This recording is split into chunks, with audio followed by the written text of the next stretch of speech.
All right, let's get more from Ulrich Bruckner. He's a professor of European Studies at Stanford University in Berlin. Ulrich, good to have you on the show. So keeping pipelines out of any initial embargo was a crucial demand by Hungary, and they got it. Yeah, they got it. Okay. And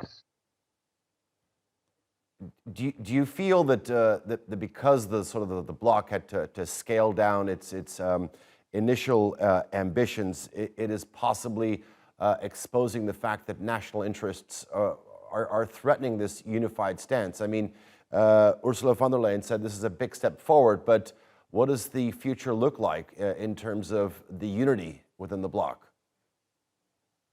well, we have to distinguish the different dimensions. On the one hand, economically speaking, Hungary is a small country. The European Union wants to hit Russia. It doesn't matter if this one country is in or not. This is, economically speaking, irrelevant.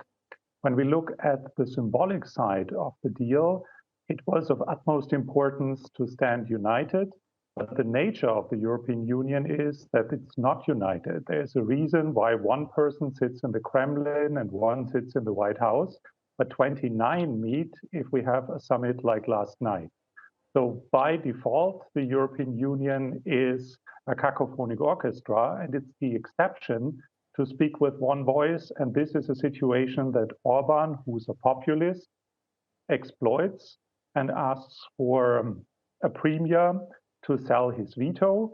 So he has a point, he's landlocked, but he also uses his veto power to get a lot out of it, which practically means 9 billion as a compensation for giving up his veto. When do you think the bloc will actually be able to go on a total ban on Russian oil? Is that likely to happen anytime within the next year or two? Well, this is hard to foresee because we are reaching now a level of sanctions that do not only hit Russia hard, but the more the European Union is doing, the harder it hits itself.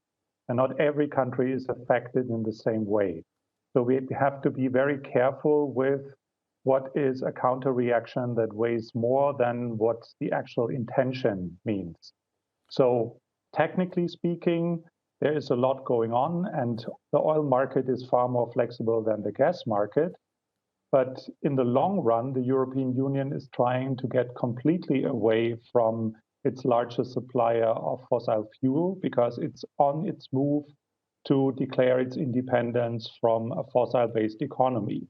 And this, in the long run, is a far-reaching geopolitical consequence for Russia, and that's the main intention, and not what's happening today or in the next months. Well, you say that the harder that they push, the harder that they can get hit. I mean, the European Union had already banned Russian coal, now oil delivered on tankers.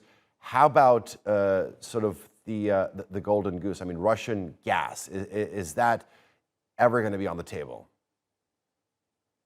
Well, you can easily ship oil around the world, and this is already happening. Rotterdam is the biggest spot market, and for every barrel oil that you do not import from Russia, you can compensate by other suppliers. There is a global market, and that's working. It's only a matter of price. When we speak of gas, it comes through pipelines, and you cannot easily replace pipelines by your ability to build first a liquefied natural gas port, which Germany is trying to do, but that takes time. And it's the same for Russia. It announces that if Europe doesn't want to buy gas anymore, it can ship it to any other country. But that's not that simple because A, it's more expensive to use LNG, and B, if you want to build pipelines, it takes a long time. So there is a mutual dependency. Russia needs the money, and the European Union, for the time being, needs natural gas from Russia. Okay. Ulrich Bruckner, thank you very much for joining us here on Tier 2 World. Do appreciate the analysis.